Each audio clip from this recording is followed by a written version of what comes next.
May naging revelasyon si Coco Martin kung saan sinabi nito na wala namang sakit si Jacqueline Jose at mukhang possible na kaya inatake ito dahil sa sama ng loob at lungkot. Nakita na ng publiko ang punot dulo ng pag-atake sa puso ng yumaong batikang aktres na si Jacqueline Jose. Nalinawan ang lahat sa ibinahagi na interview ni Coco Martin sa media.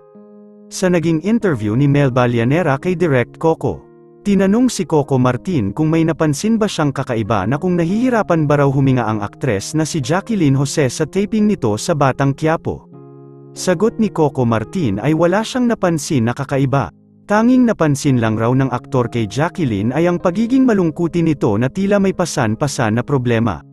Mukhang napukaw ng netizens ang pinupunto ni Coco. Ang mapalayo sa taong minamahal mo at sa taong hindi ka kinakausap habang ito ay buhay pa.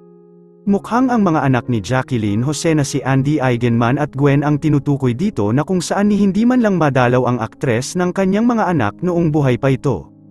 Anya tuloy ng mga netizens na matay sa sama ng loob si Jacqueline Jose.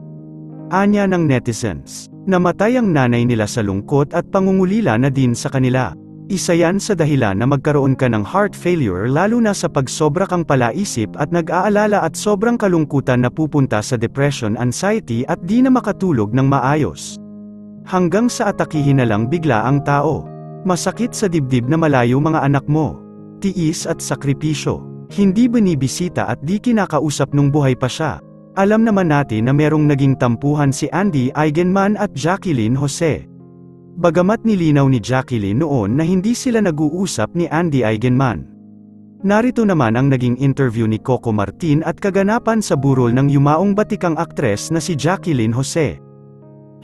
Cox, this is very untimely, no? Wala ka pa nakita sa kanya napansin na minsan baka siya makahinga o masama pa sa kanya? Wala.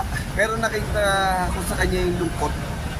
Lungkot talagang, pag kahit nung ito nakaraan nagpi-preview, tinitignan ko yung mga eksena niya, iba yung bigay niya.